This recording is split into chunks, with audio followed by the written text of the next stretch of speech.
Really happy to be introducing our speakers today. Owen Jones, author of the book Chavs, The Demonisation of the Working Class, which was published last year by Verso. Owen is also a columnist for The Independent and writes for The Statesman as well as The Guardian too. He'll be in conversation with Helen Lewis, Deputy Editor of The New Statesman. We've got some free copies in the bookshop it's just been edited, guest edited by A Weiwei, so do pick up a copy. Helen writes for the NS magazine as well and reviews papers on Sky News, among other things. So thank you very much to our speakers for being here today. We'll have a 40 to 45-minute conversation with them, then open some questions to you. And then after that, Owen will be signing copies of his book, Chavs, in the bookshop. So do join us for that. But for now, thank you again for coming, and I'll hand over to Helen. Thank you. Hello, everyone. Both of us do have a tendency to speak a little bit too fast, so if it's Heckle at any point. It's all completely unintelligible, then please do let us know. As you know, Owen is an incredibly respected author, journalist, and broadcaster, and a lot of it has to do with this book published in 2011. Yeah, am I getting that right? Chavs. But we'll talk about that a little later. What I wanted to start off with talking about is I've seen today you've been tweeting about Nick Griffin and about the kind of no platform policy for people on the far right. How far for you does that extend? When does an opinion become kind of unacceptable to air? Well, I don't know if people have seen, many of you will have seen exactly what happened, but Nick Griffin yesterday tweeted about a case which was about this gay couple, and they'd tried to go to a bed and breakfast and they'd been turned away on the basis that they were gay, which is of course against anti-discrimination laws. They took that case to court, they lost, they appealed, and yesterday they lost that appeal once again. So then Nick Griffin tweeted the address of the gay couple and called for British justice to be sent round to them. His Twitter account was then suspended temporarily, and then the police were investigating it apparently. And today he's been rewarded with a media platform to talk about, I mean, he says people have the right to discriminate. So effectively, the position there from the media was that if you attempt to intimidate people based on their sexuality, in this case, publicly, then you will be rewarded with a platform. And the point people make about this no platform for the far right is it's often construed as an attack on freedom of speech. But I don't accept that. Denying someone a platform doesn't mean you're stopping them from saying exactly what they want. You're just not going out of your way to provide them with a megaphone to project that bigotry. And my view is you can't negotiate, you can't debate racism and fascism. It's not a valid political movement. It's thuggery based on violence against people who are either, gay or of a particular race or Muslim or on the left.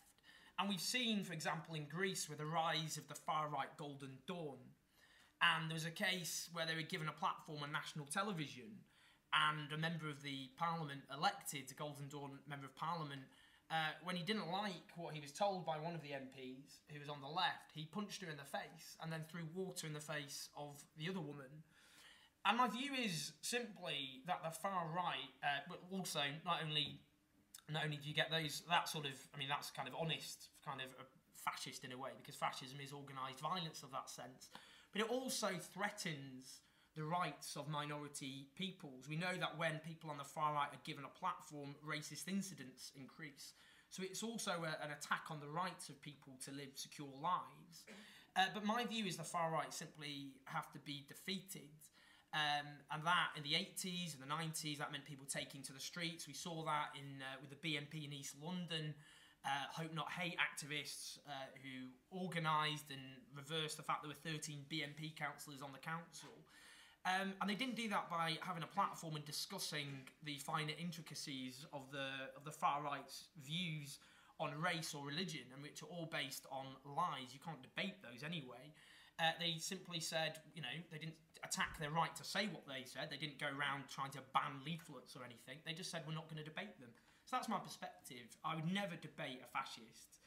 I would never have a ban on broadcasting, but I would simply campaign for the far right not to be given a platform in which to put forward their very dangerous views. And do you think that this kind of thing renders Nick Griffin unfit for public office? Should he be allowed to be an MEP if he does represent some people who voted for him? I wouldn't throw him out, of course not. I mean, obviously, sadly, if people vote in sufficient numbers for racists and fascists, then you can't overturn that result. But they have to be defeated, and the way I'd argue they have to be defeated isn't just campaigning against racism, but it's also addressing the social and economic insecurities underpinning the far right. So if you take Dagenham, for example, in East London, what particularly drove people into the arms of the far right was a lack, in particular, of housing, because New Labour failed to build council housing in their 13 years in government. So we now have up to 5 million people on social housing waiting lists. So the BNP could say, well, look, there's not enough housing to go round, so why are we giving it to them? They could exploit people's frustration at the lack of available housing, if you like, by trying to make people feel they're in competition for scarce resources.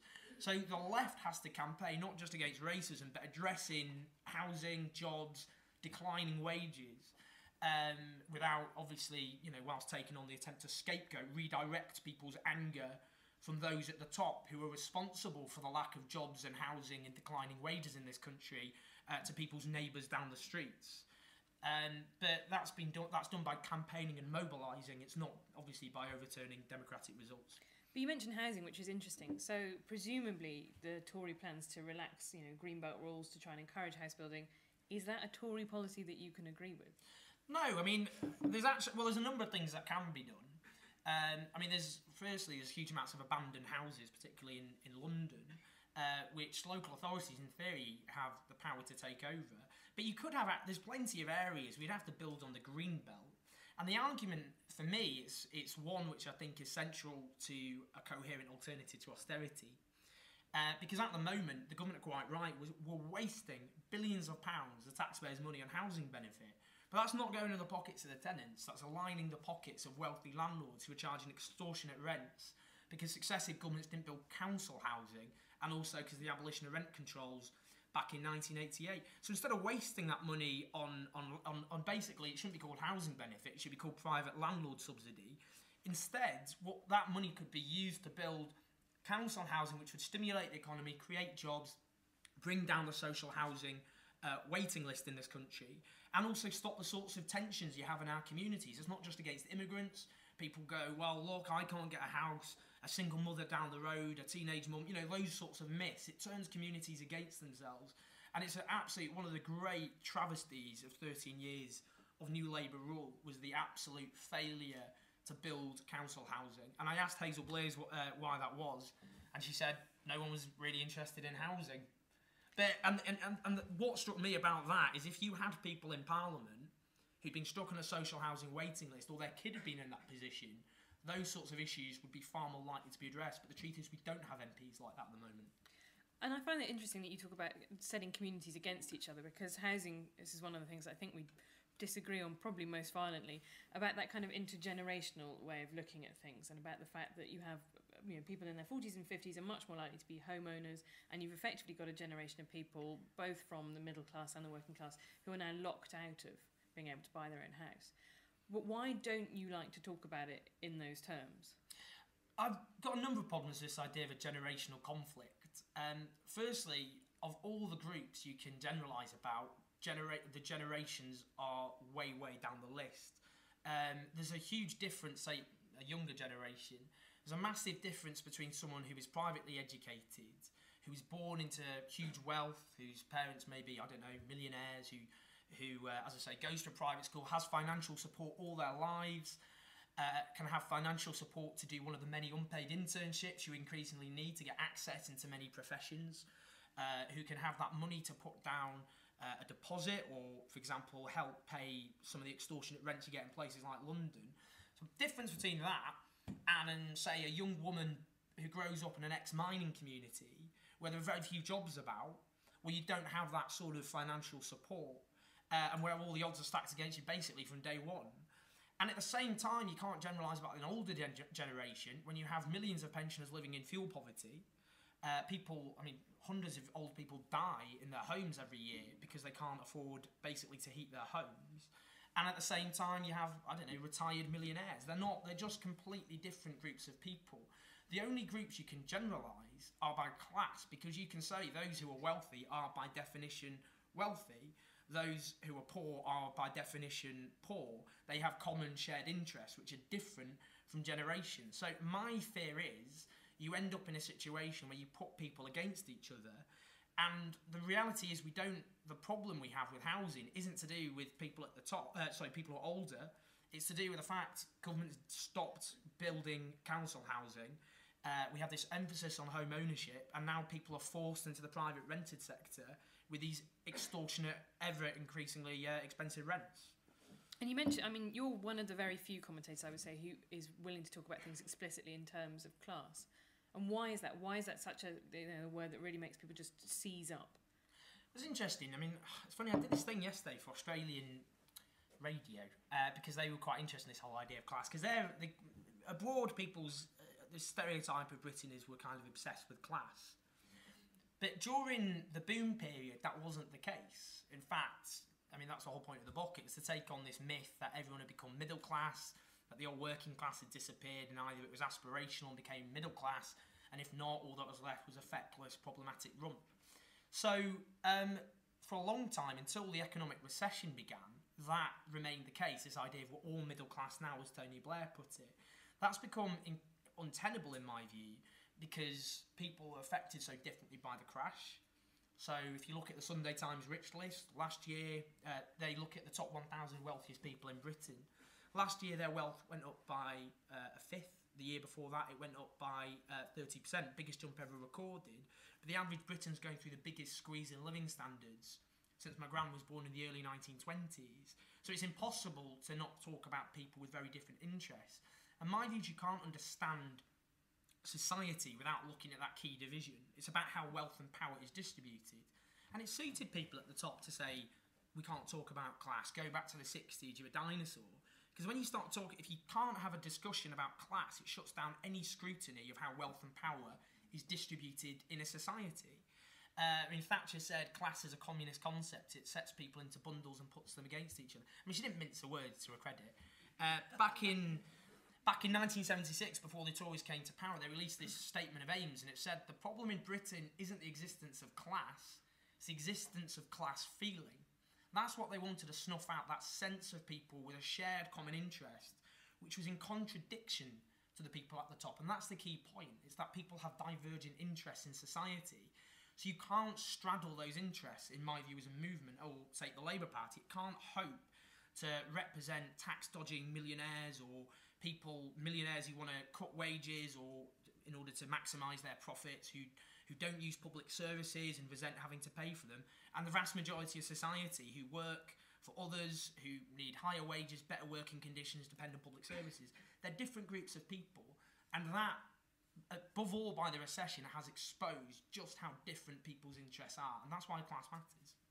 And one of the things you talk about in the book is the kind of the demonisation of the trades unions and that kind of idea of around the general strike of how they how they were demonised in the press and by politicians. How healthy is the trade union movement now?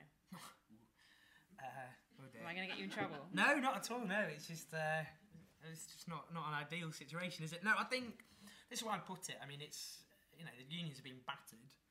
I mean, the important point to make, though, is people don't realise this often, because what's incredible about the trade unions is they're the biggest democratic movement in the country. They represent everyone from bin collectors to lollipop ladies to teachers, nurses, call centre workers, and so on, pillars of our society in many ways. And yet they're all but airbrushed out of existence. Biggest, over 6 million workers. But there's been this huge decline in trade union membership since Thatcher came to power, because in 1979 over half of all workers were unionised. Today, whilst over half of public sector workers are unionised, if you look at the private sector, it's just 14%, and many of those people used to be in public services like the utilities or trains or so on. So you've had this huge collapse in trade union membership. Part of the problem is, the anti-union laws were one of the problems. We've got one of the most restrictive sets of anti-union laws in the Western world, as Tony Blair once boasted. Mass unemployment had a big impact. In fact, Sir Alan Budd, people might know him, he was put in charge by this government of the Office for Budget Responsibility. But he was an advisor to Thatcher. And he said, in the early 90s, he said he worried that many of the policies he advocated weren't actually about bringing down inflation, but they were a very good way of increasing unemployment, which he said was a way of reducing the power of the working class. But above all, what it is these new service sector industries, if you like supermarkets, call centres. I mean, as many people now work in call centres as work down the mines at the peak of the mining industry. These are very difficult to organise because you don't have communities based around call centres and supermarkets. The work's often very transient. There's lots of temporary work, particularly women who are concentrated in some of the lowest paid and most insecure work. It becomes far harder to organise when people are doing 2, 3 or even 4 jobs in the same year and often going in and out of unemployment. So there's a massive challenge facing the trade unions to come up with a way of organising, and that means moving from not just organising in the workplace, but they've got to organise in the community. And unions like Unite have started to do that, but it's got a long way to go. And the fear is if they don't do something radical about it, as these cuts continue to be implemented, then their last bastion of strength, the public sector, then trade union membership will collapse in this country. And that sounds very pessimistic, but are you pessimistic? No, you can't be. I mean, you can't be pessimistic if you're a socialist, because you might as well just give up and have a cry. It's tempting sometimes. No, I think you absolutely not. And I think when it comes to progressive struggle, there are 2 things which spur it on, which is anger at how things are and hope about how things can be different. And that's the challenge in progressive politics, because often, or socialist, progressive, I don't know what that means, it's used in such a, it's used by, George Osborne talks about the word progressive. As a socialist, if we're talking about how we change society, in my view, it happens through struggle from below.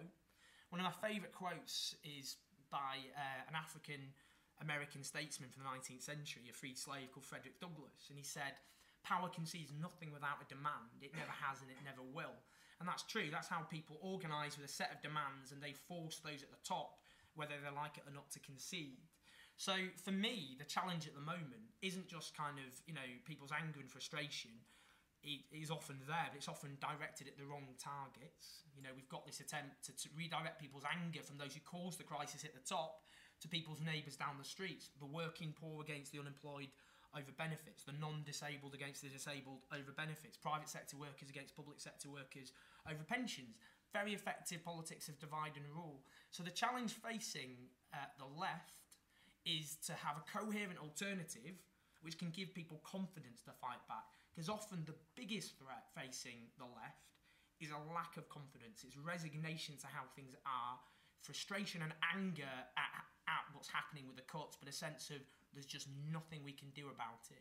So that's, for me, the main challenge. But of course that can be turned around. It just needs determination, and it needs people to get and organise and give that anger a direction. But how much of that is the media responsible for that? Because it's very hard to get a hearing for those kind of views in the press. Yeah, I mean, and the point I make in this country is we don't have a free press. We have a press which is free of direct government interference, but instead we have a press which is dominated by oligarchs, media moguls with their own political agendas, who won't hesitate to use their control of their outlets in order to win concessions from government or to stop policies which challenge wealth and power. And we saw that, obviously, the Murdoch scandal really emphasised the murky links between the political establishment and media moguls. The other problem we have is journalists aren't representative of the nation as a whole, and increasingly less so. So the Sutton Trust did this study a few years ago. They looked at the top 100 journalists in Britain. Over half of them were privately educated, and just over 1 in 10 went to a comprehensive school. Now, 93% of people in this country go to state schools, so it could not be less representative of British society. It's to do with things like unpaid internships. The media often use them. How could you possibly afford to live in London, one of the most expensive cities on earth, for free for months, which is often what you have to do? You can't. And what that means is only those who can live off their mum and dad can actually get their foot in the door of the media. So you get this unrepresentative, set of journalists who then, in a sense, express the prejudices and priorities of the upper crust of British society. And they often are talking, they will won't talk about issues which affect people on a daily basis. Housing is boring to them because it just doesn't have, and no senior journalists are stuck on a social housing waiting list. So that's the problem. We don't have a media which is free of private interests with political agendas, and a media which is representative of British society. So it does make it very hard. That's absolutely right for the left and those sorts of movements to get a fair hearing. It's funny you say that, because before I started the New Statesman, they had Alistair Campbell guest edit, and which caused a slight amount of controversy, and just a little bit. Great cover photo of him and Sir Alex Ferguson like buddying up on the front too. Anyway, I won't feeling a bit sick. I won't revisit that. But them. one of the things that they did was he asked all the newspaper editors whether or not they sent their children to a state or private school, and unsurprisingly enough, the word Eton came up an enormous number of times, and equally well whether or not they used the NHS. It's a really good point. I mean, one journalist who put that, Kevin Maguire, is at the Mirror. He does send his kids to state schools and uses the NHS, but he pointed out to me that when you get journalists demonising public services, they're generally demonising services they just don't use. They send their kids to private schools, they use private healthcare, and they end up with this view of, because often I think the reason people send their kids to private schools, because actually the evidence suggests people with the same sorts of backgrounds who go to private schools, who go to state schools, the ones at state schools actually do slightly better, according to the OECD. The main thing often, why people send their kids to private schools, is fear of the sorts of people who go to the local state school. And it is based on myths, because it's because of that lack of mixing, because we live in a very unequal society. So it is often an insecurity, but they will end up thinking, journalists think state schools are run of people running amok, stabbing each other to death, which is not entirely true. So not entirely true. And talking about engagement with the media, I know that you've written for the New Statesman, you've written for the Indie now, written for the Guardian and other publications. And obviously there's a constant negotiation about how much you want to get your message out there versus how much you have to kind of compromise. Is there anyone you wouldn't write for? Would you write for a Murdoch paper? Would you write for the Mail? Well, like you, have appeared on the Sky News, haven't I? And it's a difficult one. It's a difficult one because it's difficult when you're torn between wanting to project left-wing ideas to as big an audience as possible, and with the knowledge that there are very few people doing that. And at the same time, the media is dominated by people who aren't there to help you, who have their own agendas. And if they're using you at all, it's sometimes for quite cynical reasons. They just want a bum fight between a lefty and they want people to kick off with each other between a lefty and a righty. I mean, once I was put on this idea that left-wing BBC is hilarious, because once they put me on Newsnight and I was put on with Neil Hamilton, an ex-Goldman Sachs banker, and Anne Atkins, a right-wing Christian writer. And they did that because they were like, oh, it'll be funny because it'll kick off, won't it? And David Starkey, of course. There was all that, yeah. I mean, they've put me on with the most obnoxious people in Britain. Edwina Curry, for example, who I've just said I'm never appearing in anything with her ever again. But I think the problem is because there's someone that have criticised me because of this idea. If you write for the mainstream press in any way, people are like, well, you work basically for a Russian oligarch, Owen. Which is interesting, following on from the comments I just made. But it's difficult then, because you can either end up with a situation where left-wing people purge themselves entirely from the mainstream press and don't make arguments in the mainstream press. And it is difficult because, I don't think journalists change the world. I'm not a voice for anyone, I'm not accountable to anyone, no one's elected me in any way. And my role is actually very limited. It's basically just to try and, where I can, give a platform to issues and people otherwise airbrushed out of existence. That's it. The only thing that changes the world is people struggling from below. So it's a very limited role, but I do think it is a role. I do think you need a few left-wing people, and it will only be a few, who can make arguments which challenge the prevailing consensus. And for me, when I've done it, I think, I just think it's helpful in a limited way.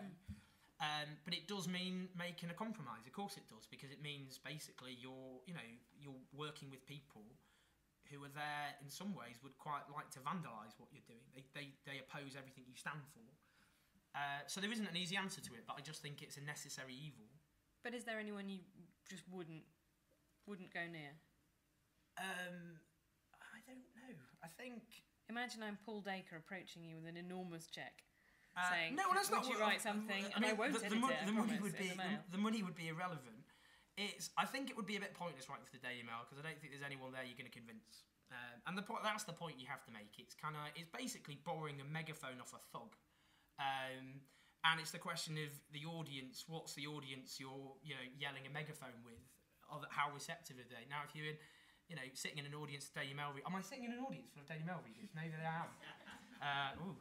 That'll be interesting. But yeah, I mean, if I sat here and just said a lot of things that people on the read the Daily Mail violently object to, I don't think any of them are going to go, maybe he's got a point.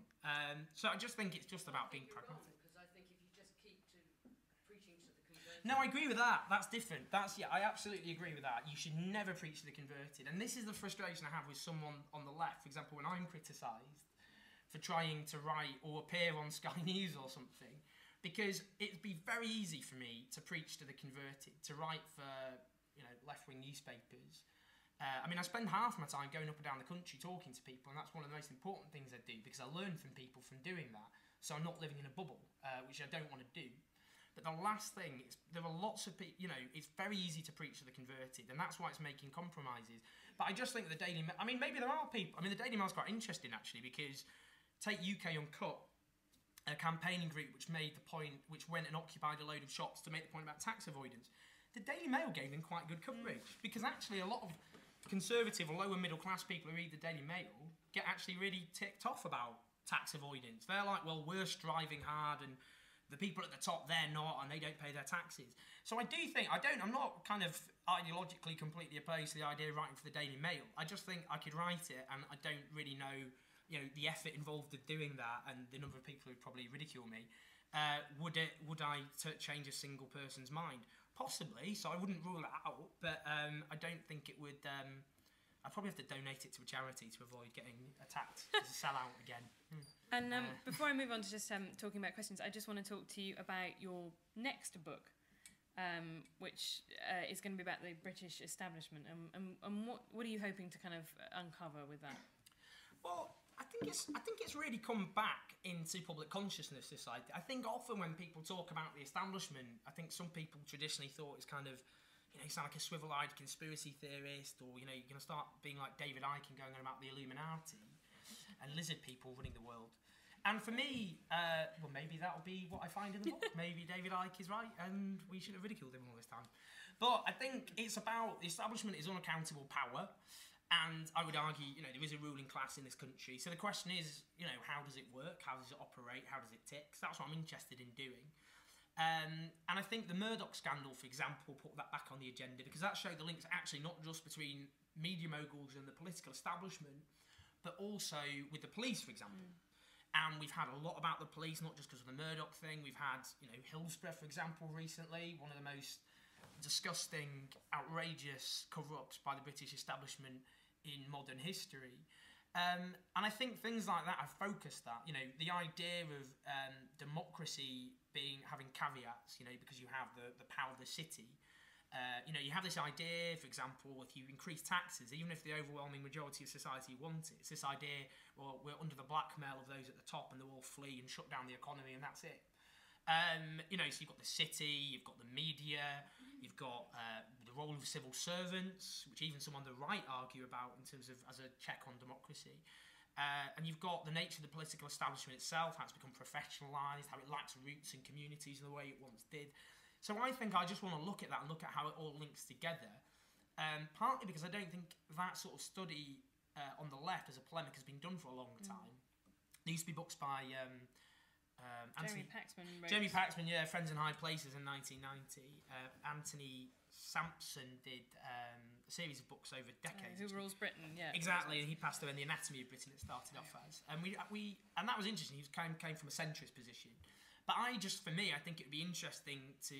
I'd find it interesting partly, but to show the reality of how power operates in Britain, who has power and how it's exercised, and how it's linked together.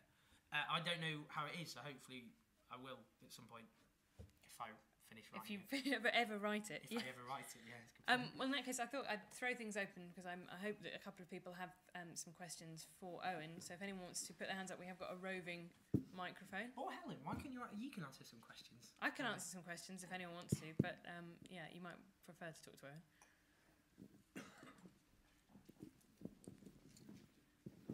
Yes, I just had a question around the riots for Owen, because I know that you've written about them and talked about them. What is your view a year on, as it were, after the riots? Well, it's interesting because for The Independent, I did a series of reports about the riots a year on. And what I did is I went to various communities affected. So I went to Tottenham, Hackney, Birmingham and Manchester, with each different angles. And I think it was, that for me was and not well, it just makes it sound like me to say this. It's always a very unenjoyable experience. It was a pretty unenjoyable experience for lots of people. But I mean, what I mean is it was difficult at the time for the few voices who were let on TV and radio to challenge the overwhelming consensus.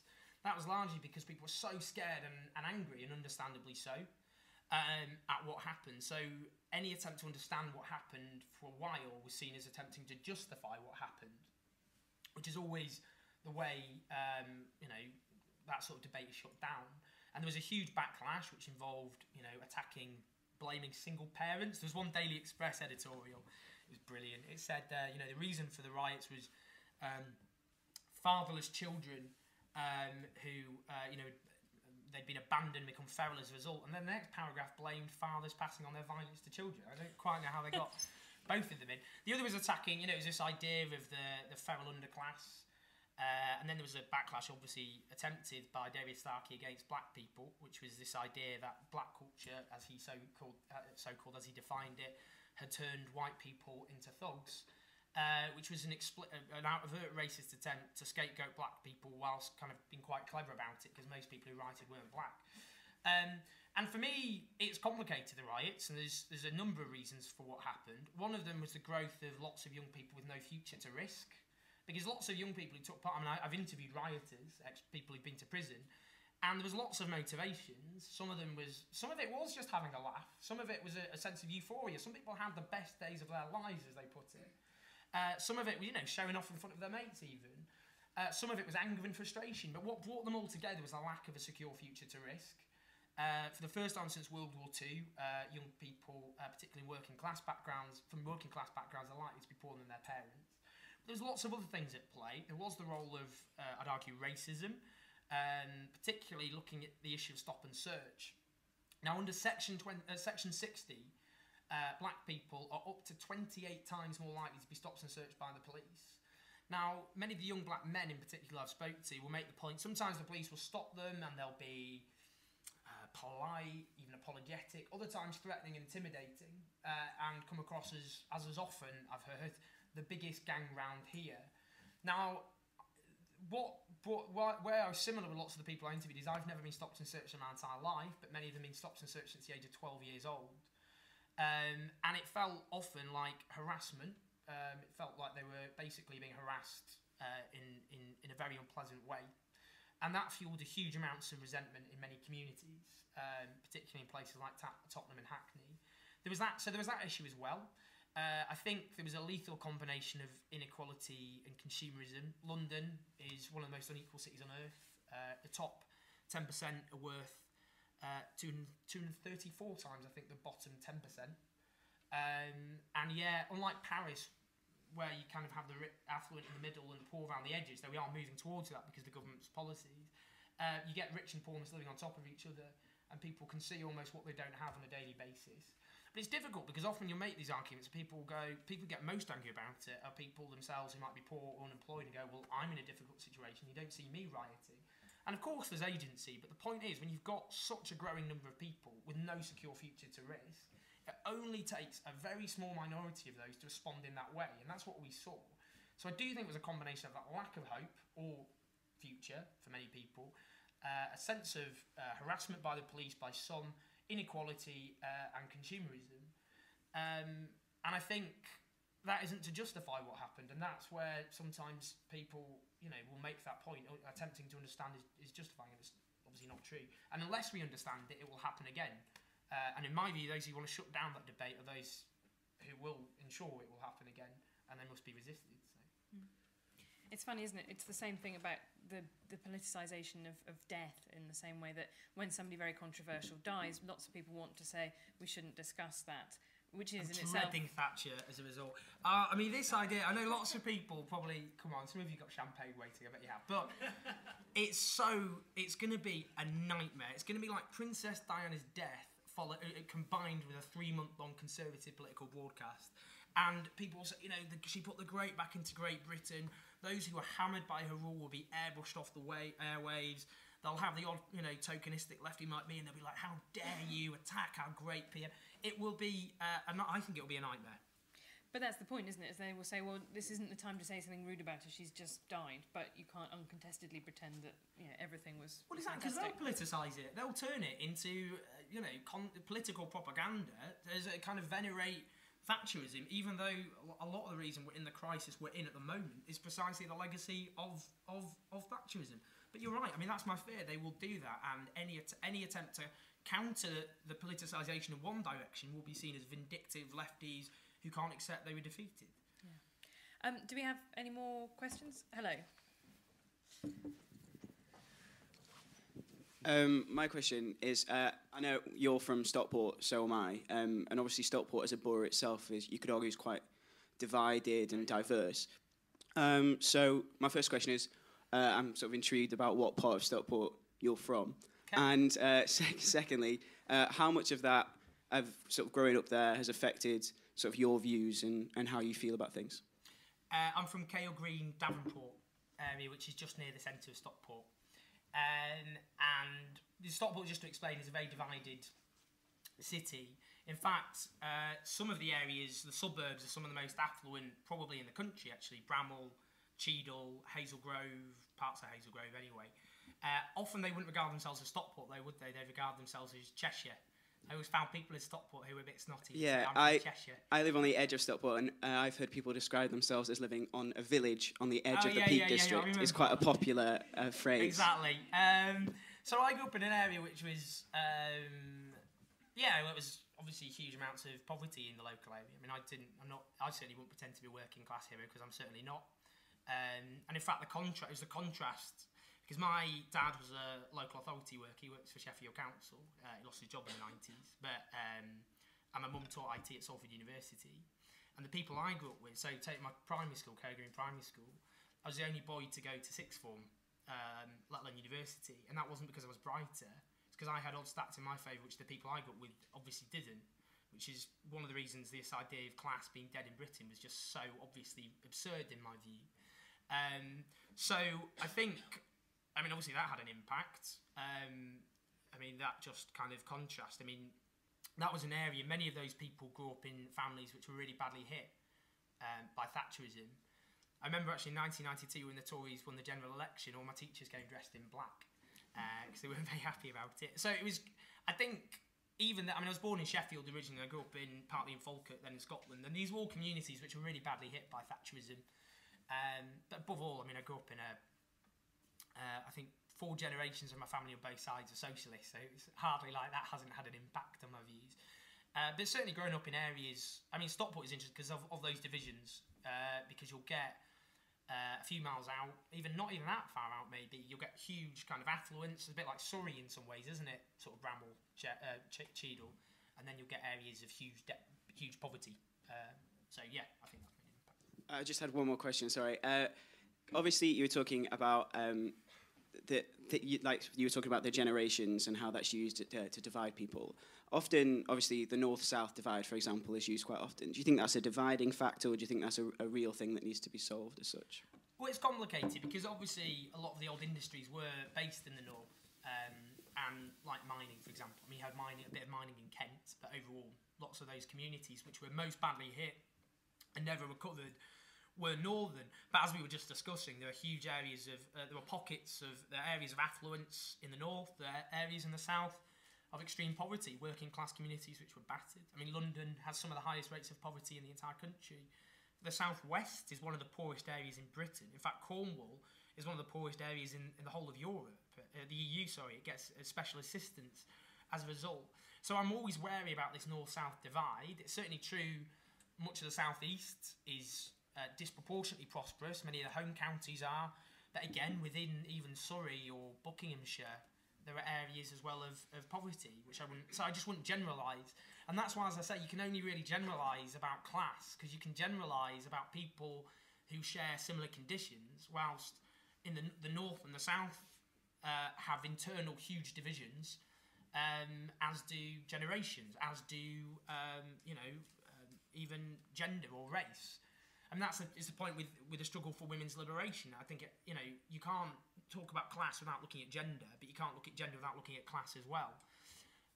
So as I say, that's why I struggle generalising about north, south, or gender, or anything else, to be honest. Thanks. And the lady. Yeah, you just touched on something that I wanted to raise actually about gender and sex. You said that class is how wealth and I don't need it. Oh, it's just Class is how wealth and power is distributed. I don't disagree with that, but I would like to hear what you feel about gender, because, I mean, I'll just say where I am on the scale of working classes or whatever. My dad was a tailor's machinist and my mum was a milliner's machinist, and they both worked in the factories. And I used to sit and play around with the stuff on the factory floor in my school holidays. So I consider myself to be working class, but I also consider myself to be somebody that feels that it's also men that have a lot to answer for when it comes to wealth and power and how it's distributed. And I'd like to hear your views on that. And also, I'd like to, in terms of mentioning something that I said before about preaching to the converted, I'd like to hear your views on the readership of The Sun and whether you'd work, how you feel about the Sun newspaper and the sort of people that read that, and whether you consider them to be working class, or who are they, what are they, and what are their views, etc. Anyway, enough from me. Really interesting points, and of course the struggle for gender equality has come a long way because of the struggle of the women's movement over the last century and more, but it's still got a long way to go. Now, if you look at, take Parliament for example, only 1 in 5 MPs are women, which is less than those well-known citadels of feminism, Pakistan and the Sudan. It's a scandal. And one of the good things which New Labour did was to promote the number of women coming into Parliament through all-women shortlist. But the problem is this, I suppose. The problem is many of those who benefited from that weren't women who... Because the other point, again, just coming out of class, women, as I keep saying, are disproportionately concentrated in some of the lowest paid, most insecure jobs, whether it be, say, cleaning, supermarket checkout workers, over 2/3 of women, and so on. Those aren't the sorts of women who've ended up in Parliament. It's often been people from some of the most professional backgrounds possible. So if we want, for me, the crisis in a way isn't simply women's representation, it's working class women's representation. It's getting more working class women into Parliament, and also, take the trade unions, more trade union members are now women than men, but that's not reflected at the top of the trade union movement yet. The new General Secretary of the TUC is a woman, so that's a big step forward, Frances O'Grady, but at the same time you don't have that representation. So for me, when we're talking about equal pay, I'd support things like equal pay audits, for example, to enforce, to kind of tackle pay disparity across the public and private sector. But the struggle, whether it be equal pay, women still doing unpaid housework, for example, and doing the vast majority of it, these are all issues which have to be fought for. So it does have a long way to go. So for me, it's essential importance as someone on the left. But for me, it's just about linking it with class. But at the same time, when we talk about class, not linking that with gender. It's a two-way process. It'd be wrong sometimes, there's this idea, when you talk about class or the working class, it's this idea you're getting kind of dewy-eyed about this world which never really existed, but of a kind of white male working class world. And women have always worked and done a variety of different jobs, and we've now seen the explosion of the number of women doing various jobs. But particularly, as I say, in the service sector. So we just, as a left, it's so important to link those two issues together, in my view. The point about the sun, well, no, I don't have the... I mean, it's easy sometimes. If you want to end up looking like a kind of sneering member of the liberal elite, then a good way of doing that is by saying, you know, sometimes you get this kind of attitude, I think, amongst, you know, the caricatured Islington liberal, which is millions of people who read The Sun are knuckle-dragging Neanderthals. And I think, for me, obviously, you know, I think a lot of people, I remember, who read The Sun often read it for the sports pages. It wasn't like they were kind of signed up supporters of Murdoch who were on the hard right and who wanted to go around kicking immigrants and scroungers. But for me, obviously, I just want to win them over politically. I don't think, for me, they're beyond hope or anything like that. It's the most read newspaper in the country. Again, I might as well just give up if I'm just going to start going large sections of working class people who don't agree or, you know, with what I'm trying to fight for are beyond the pale and can't be reached. Of course not. So for me, it's about finding ways of doing that. And it's difficult, and we can't be done, as you say, if you just end up preaching to the converted. You just might as well give up. And the left has a good habit of doing that. Not only preaching to the converted, but speaking in a way which only people within the left can even understand or relate to. For me, there's a big crisis. I haven't cracked it, but of a way of communicating which, you know, appeals to people's common sense. I mean, there's this interesting American political scientist called Lakoff, and he says people relate better to... Well, the right, he said, use stories, and the left use facts and statistics all the time. But people relate better to stories. So I'd like the left to find ways of doing that. And finding ways, you know, of putting radical ideas in ways that sound kind of moderate and common sense. So I don't know if that answers what you're saying, but for me, of course, I never dismiss anyone, and I do want to communicate far outside a diminishing ghetto on the left, because it's just pointless. Thank you, Owen. We'll wrap up in it. I just want to ask you one final question, which is there anything the Tories are doing right? Oh, that's funny. There was actually one thing which is interesting the government's doing, which is to do with parental leave. So at the moment now, you've got maternity leave, but now you can, if you're a man, or you can juggle it between the juggle between the two, exactly. Apart from that, they're screwing up the country, and they need to be removed from power as soon as possible. So, and on that note, thank you, Owen Jones.